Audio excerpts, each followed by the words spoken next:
Welcome to Corporate Competitor, presented by Forbes Books, the podcast where the world's greatest executives share how the lessons they learned playing sports shaped their leadership. After more than 200 episodes with CEOs and senior leaders like Chick-fil-A Chairman Dan Cathy, Delta Airlines CEO Ed Bastian, Bank of America CEO Brian Moynihan, and former Secretary of State Condoleezza Rice, one thing is clear. Whether they were inducted into their sports hall of fame or hung up their cleats after high school, sports has been a powerful, shared foundation for success. I'm your host, Don Yeager, and each week, in partnership with Chief Executive Magazine, we bring you genuine, authentic, fireside chat-like conversations with influential leaders so that you can apply their insights to elevate your own leadership game. With me for today's episode is Mike Miedler, President and CEO of Century 21. Mike has been with the real estate powerhouse for more than 25 years, and that company equips 135,000 sales professionals to deliver extraordinary experiences to their clients every day. Mike played high school football and was a wing forward on his college rugby team at Westchester University in Pennsylvania. Today, he competes in IRONMAN competitions, and I'm excited to learn how the lessons from athletics have shaped his leadership. Make sure to check out corporatecompetitorpodcast.com/notes for my notes from today's session. You'll find my favorite quotes and reflection questions to help you apply today's insights. If you're not all following the rules, it causes dissension amongst the team. My two twins, they're 10 years old. They play on the same soccer team. They came home super upset because their coach was yelling at them because they were dogging their sprints and suicides. And they couldn't understand what sprints and suicides had to do with soccer. I was like, guys, he was testing your character. Every single day, we all have a choice to make. We can do it the easy way and try to get away with things, or we can put the full effort in. Mike, thanks for joining us. Don, I appreciate the opportunity to be on your podcast here today. You know, you've been at Century 21 for 25 years, started at the bottom. Yeah. What you called the mailroom. Now you're CEO. How did those early experiences at the bottom of the company influence the approach you have to leading Century 21 today? Yeah, great question. So believe it or not, I just turned 50 this year. It is now 26 years that I've been with this organization. I keep joking with people, more than half of my life has been with Century 21. It's been a really humbling and exciting run for me. I had the opportunity to really almost hold every job in the organization, or at least touch every responsibility in the organization in some form or fashion. And more importantly, I've gotten a true appreciation for what it takes to run a large global business. I was able to touch and meet and see so many people and entrepreneurs and real estate professionals across the US and around the globe, honestly, who are so tied to their local communities. It's really the people of Century 21 that make this brand, that have evolved us to one of the greatest consumer real estate brands on the planet. I was kind of thrust into a role that was outside of my comfort zone, probably a little bit more than a decade ago. I was responsible for the growth of the organization from a national level and an entire team of high-performing salespeople that I had to earn my stripes, their respect as a team, and more importantly, try to coach them, try to move them towards the goals that we had as an organization.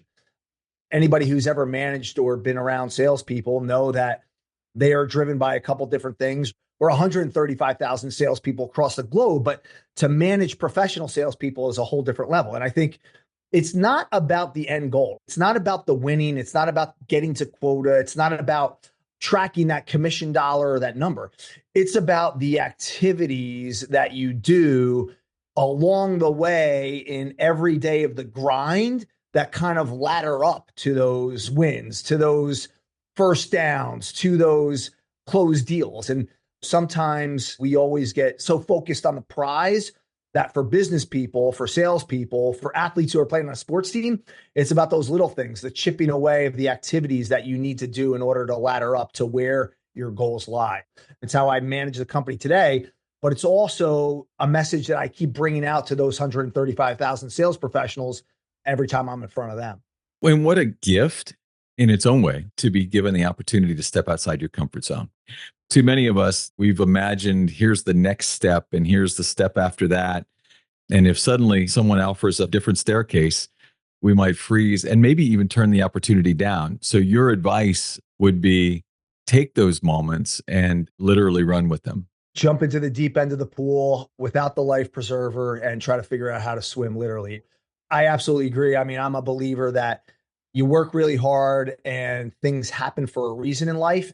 You're probably being put into a role, or somebody, whether it's another leader in the organization or what have you, is looking and saying, there's something in you that we feel like can take this on. But there is that time of discomfort where you have no idea what you don't know, and you got to scrap really hard to figure it out. And great achievers figure that out. They figure out the way through and then the path towards success. That's awesome. In today's business world, staying with one company 26 years is amazing. It's rare. What advice do you give to young professionals about the importance of loyalty, if you will, or staying in one place and the impact that can have on your career growth? Yeah, I mean, I was having a conversation as we were watching college football this weekend, and it's like, people who will say the transfer portal has ruined college football. Everybody's for rent. And it's not even for rent. It's everybody feels like the grass might be greener somewhere else. Everybody feels like, hey, maybe that shiny penny down the road is something I need to chase. There is something from a loyalty perspective, because you truly get an opportunity to see the ups and the downs. You truly get an opportunity to have this consistency in your work environment and product where you learn more and I think can accelerate faster. And it's not for everybody. People, they'll have a change of mind in their careers, their passion, what fuels them. And everybody needs to make a change every now and then. But loyalty in this day and age, like you said, is really difficult to find.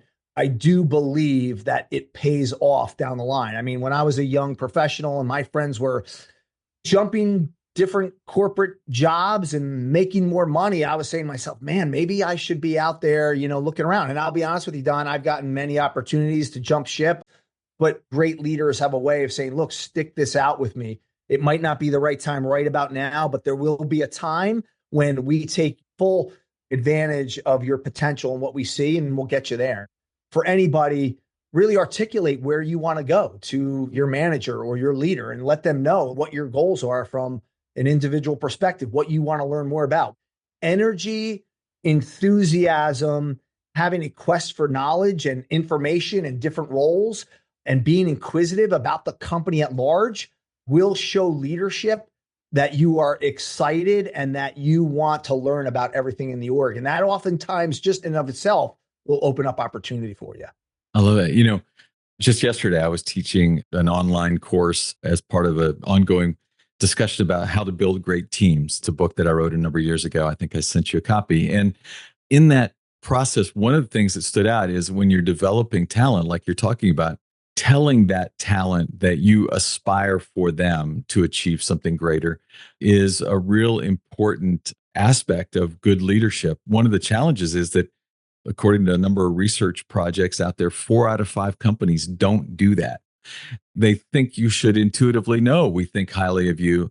And high achievers, people who are headed on a nice career track, want to know that you've got ideas for them. That your bosses did that was pretty great.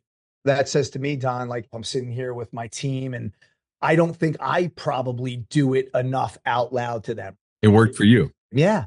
Yeah. Many of your employees know your daily routine includes getting to work at 6 a.m. because you run a few miles, and you argue that you're setting your mind up for success even before the day's work. But what some of them may not know is that athleticism started early for you. You played football in high school, and then you played wing forward on your college rugby team at Westchester University in Pennsylvania. Yes. So how did sports shape you?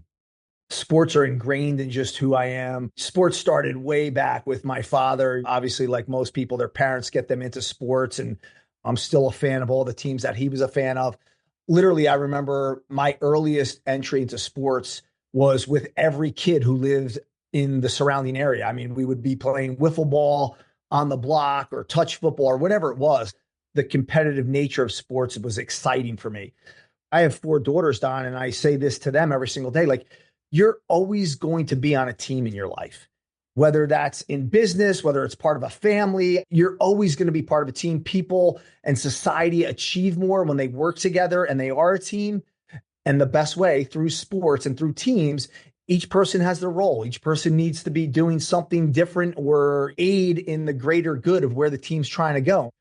Sports is such a unifier in who we are as a human being and as a society. And the fact that you get to compete and have fun and get some fitness in at the same time all helps. You know, I gained an appreciation for rugby. I went to New Zealand to work with the All Blacks. Oh, that's cool. Yeah, really incredible. I mean, they're one of the greatest teams of all time. But if you could think about some lesson that you learned from the sport that impacts the way you lead, is there a story you might share with me about rugby?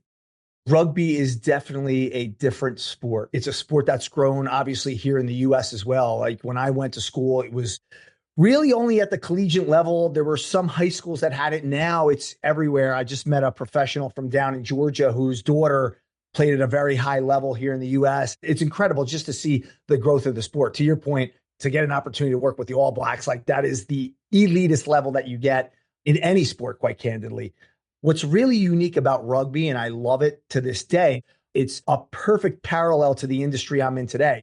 In rugby, everybody goes out there, they practice all week long, trying to obviously beat the other team, set themselves up to conquer them and get the win on Saturday or Sunday or whenever they're playing. It's a very rough sport. There's not a lot of injuries like there is in football because there's no pads, but like people will literally rub their cleats over your back when you're laying on the ground. That's how intense and rough this sport is. However, after rugby is over, after you've taken a couple blows, you've pounded people into the ground, what happens is the rugby teams generally come together. They converse. They have a party. Sometimes they'll drink a little beer with one another. A little. I like a little. Oh, yeah. Yeah, that's good. And there's true camaraderie. Two competitors at the highest level coming together after the game is done, no matter who wins or who loses, and patting each other on the back and being friends. In my industry, in the real estate industry, it's unique in that you have competitors every single day fighting for the same business. They are put together in order to work with one another to represent buyer and seller to get that finish line deal done and achieve the dream of home ownership for a consumer in the marketplace. Like I've got to keep an eye on my competition, what they're doing, how they're trying to grow, what their strategies are. Yet at the same time, I want all of us as an industry to be able to grow, to learn more, to create more entrepreneurs, to provide more for our communities.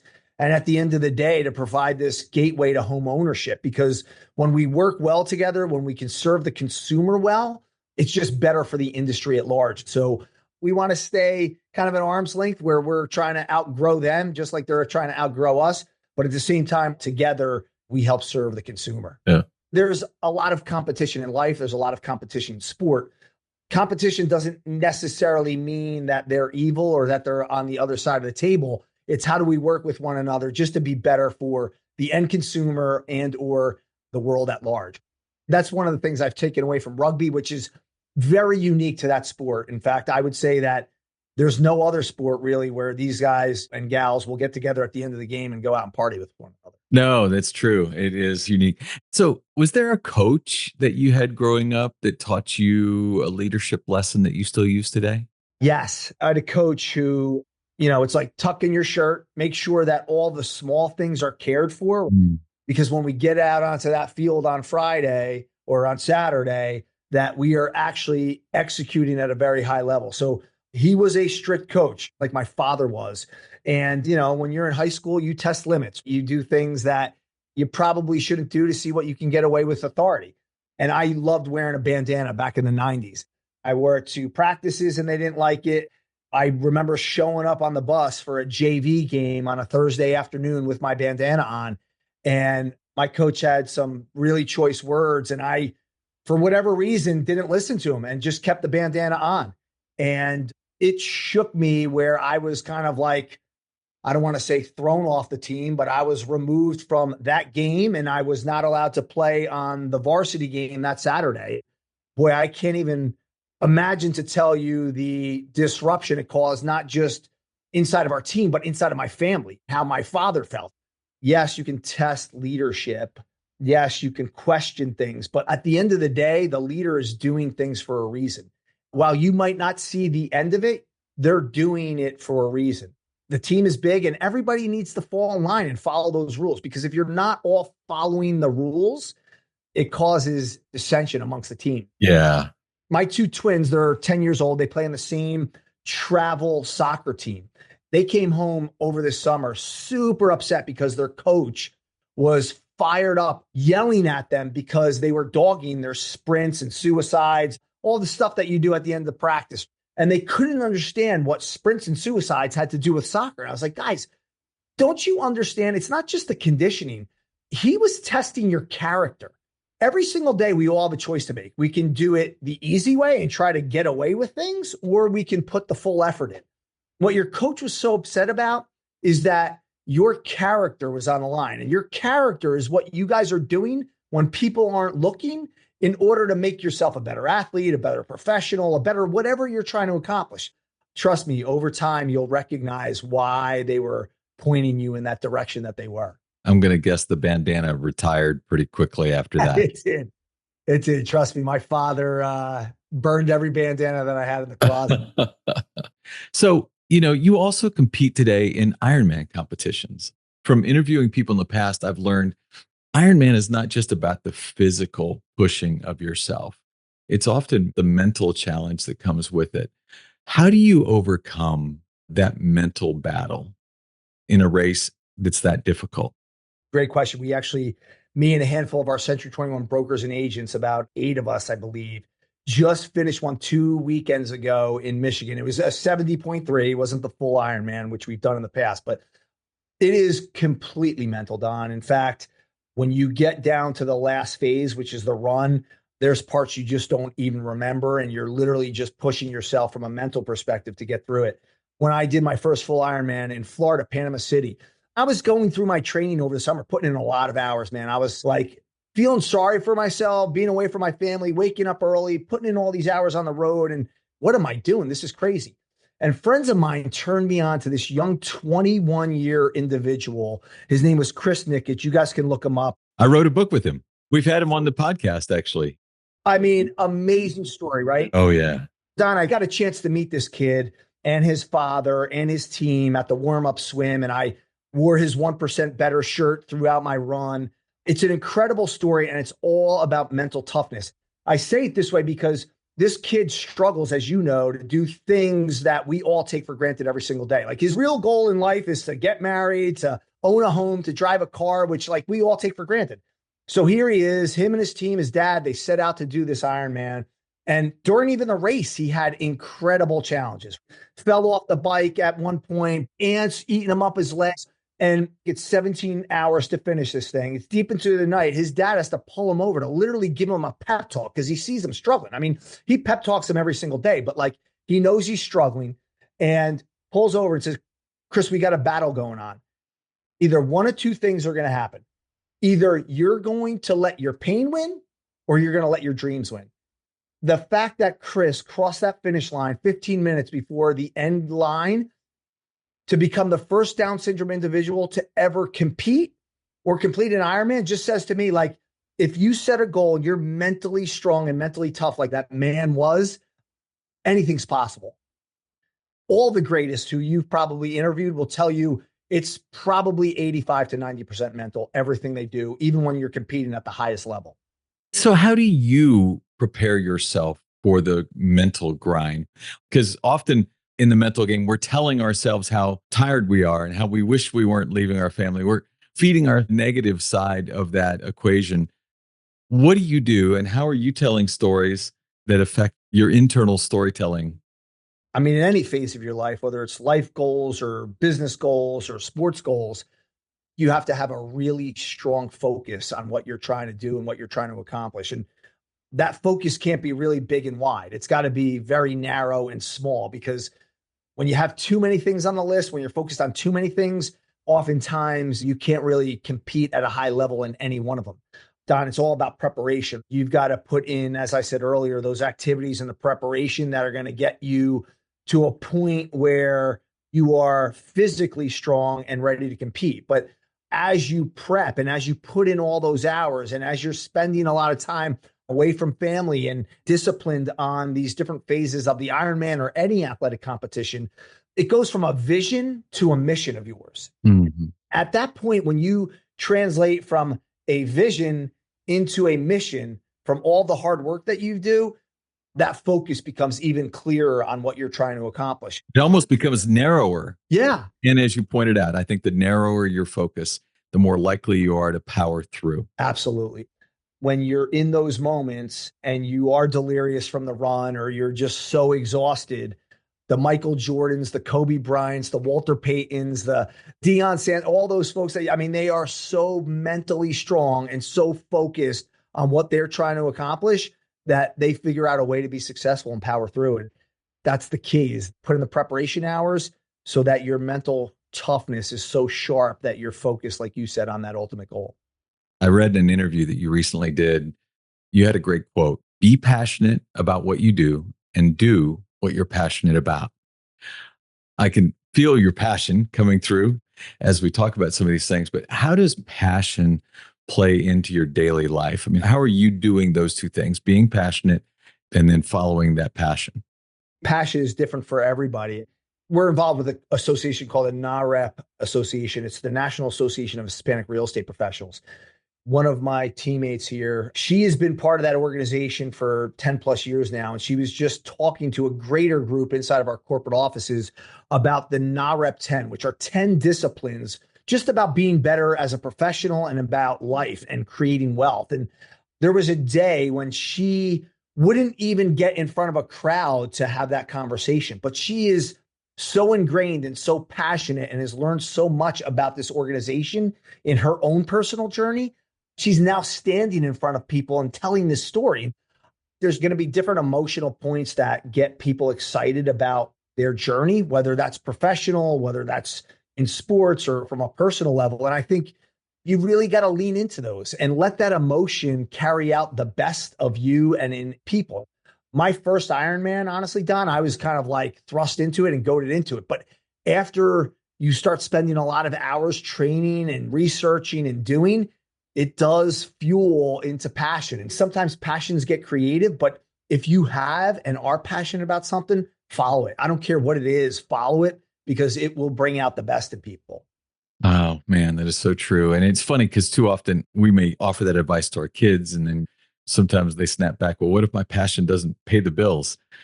Make it your hobby. Yeah. I mean, it might not pay the bills, but I don't know if you follow this new generation. My kids, they don't watch television. They're on YouTube. And I see so many people who are passionate about video games or pickleball or shopping or fashion.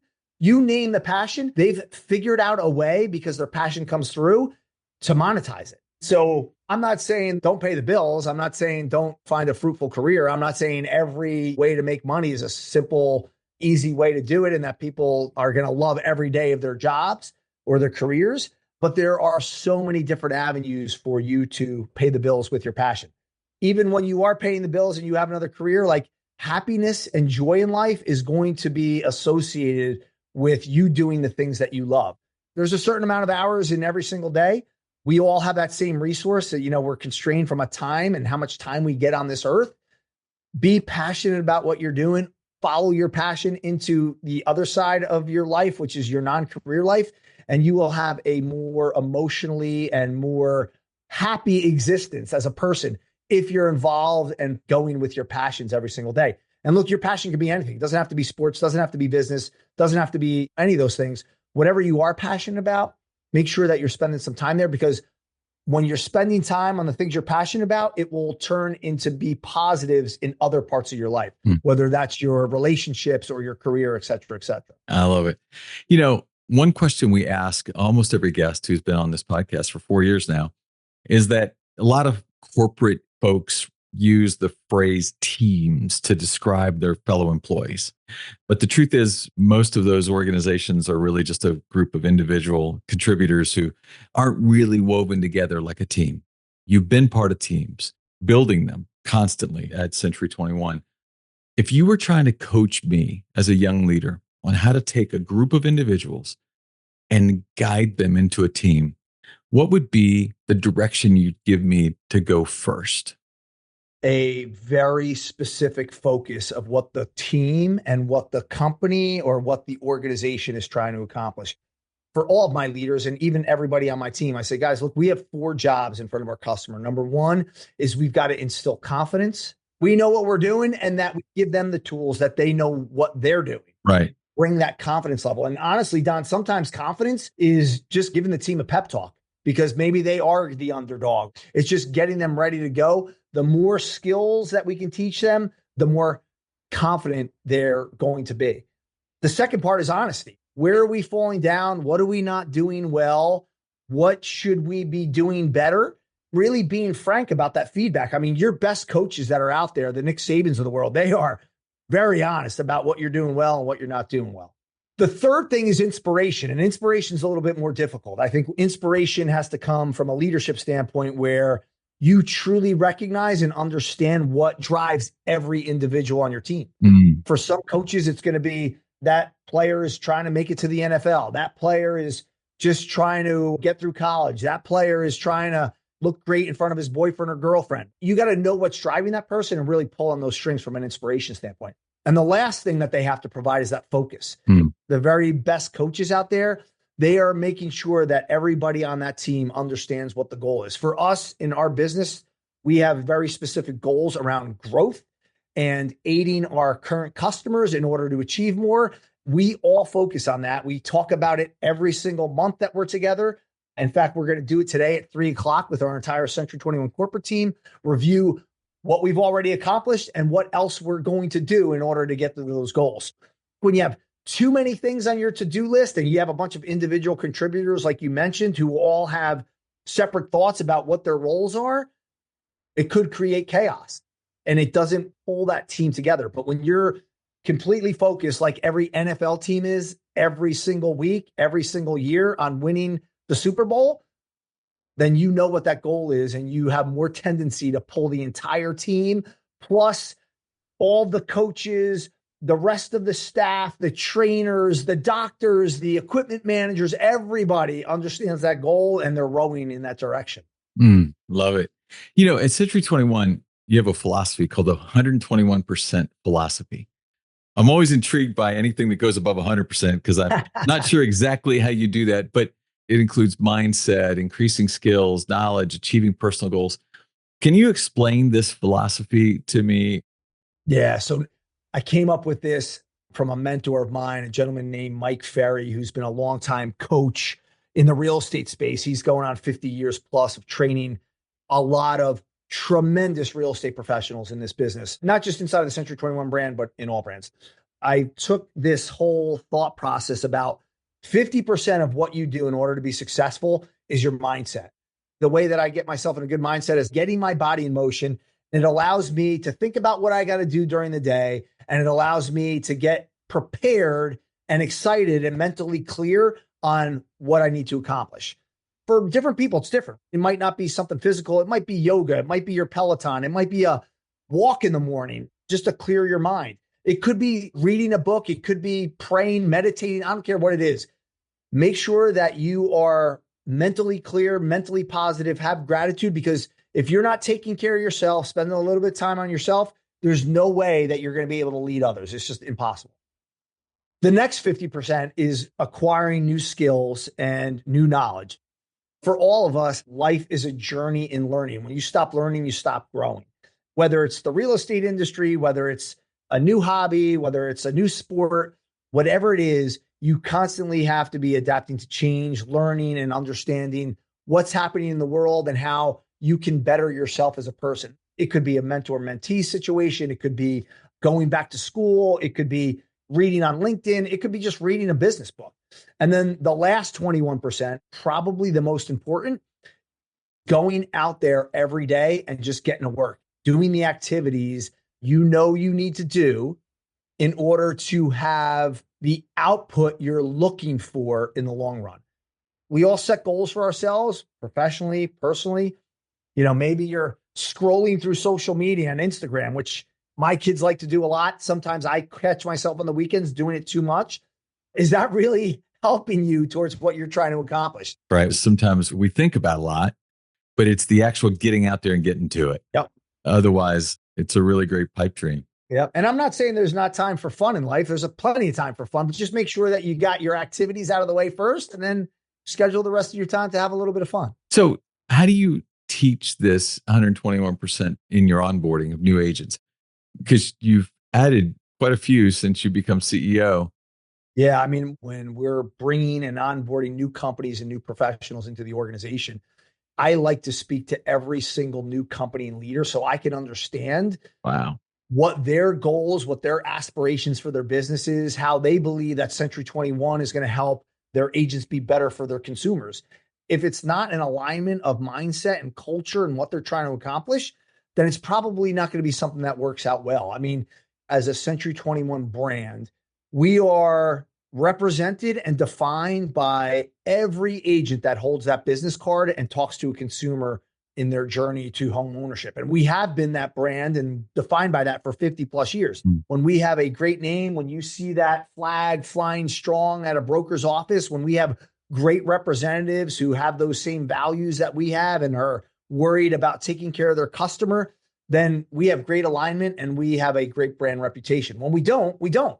We love to make sure that they understand our philosophies as a brand, our mission and vision as an organization, and that they have a part in making sure that we bring that to life in their specific marketplace. Wow. So you actually make the effort to speak to every one of them. That's pretty impressive.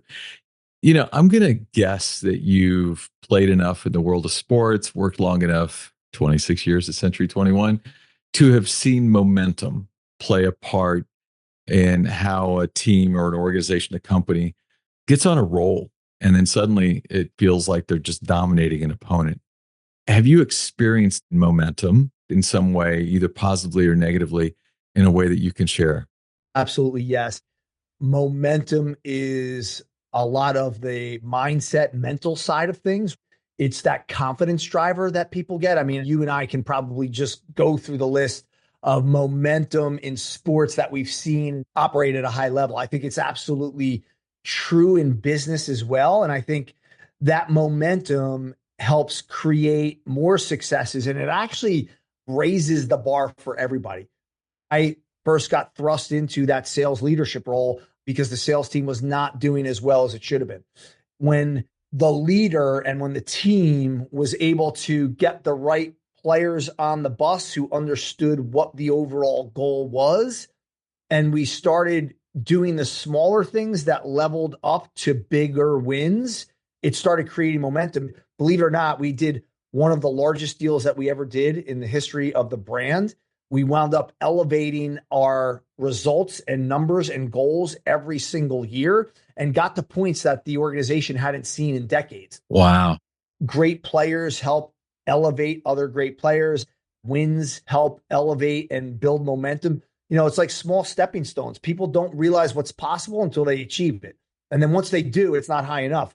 For as long as I've been here, 15 plus years, kind of watching the sales team and being involved with the sales team, we never had someone in the role achieve 250% of their quota. Well, 2 years ago, it was done by 2 people on our team. And now, since then, a few more have actually gotten there. And those 2 players actually got there again. So I do believe that it is this kind of gradual scale about understanding what's possible and then elevating your game even past that. So that momentum just builds for everyone involved.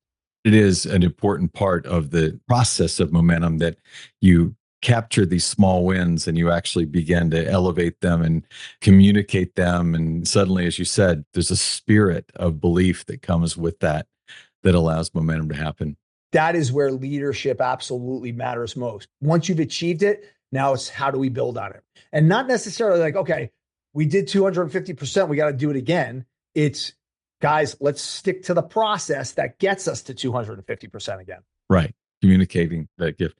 Mike, I appreciate so much that you took this much time today to share wisdom, lessons, stories with us. Thank you today for being a corporate competitor. Yeah, Don, really appreciate this opportunity. It was such a fun discussion. So thank you. Now tell me you didn't feel his passion in that conversation. The guy who says, be passionate, and then he lives it. That was exactly the way I felt for the entire conversation.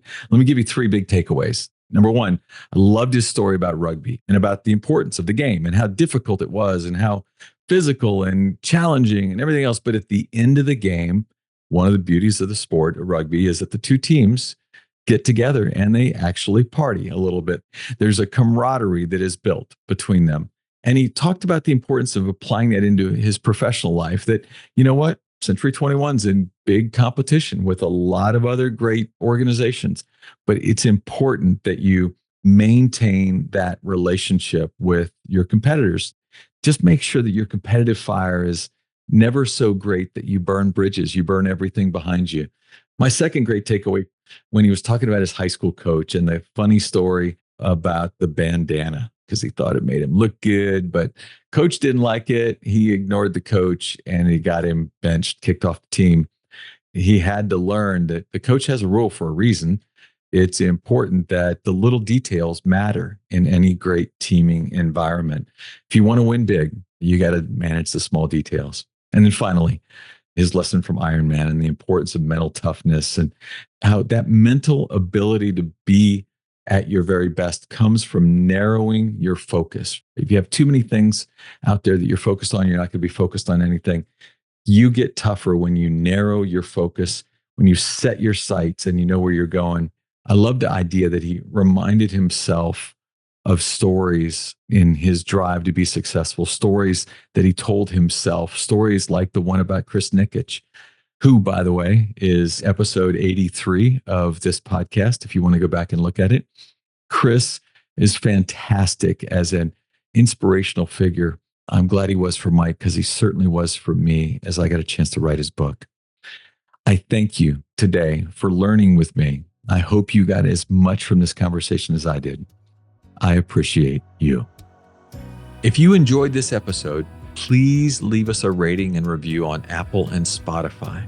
Feedback helps us spread the insights of our guests to a wider audience. It actually increases our ratings. Thank you so much for those who have done so in the past. And catch new episodes every Wednesday. Subscribe at corporatecompetitorpodcast.com to be the first to get a chance to listen. And as a thank you gift, I will send you a chapter from one of my best-selling books. Stay connected with me on LinkedIn, Facebook, Instagram, Twitter. My handle is @DonYaeger, DonYaeger. And until next week, I appreciate you.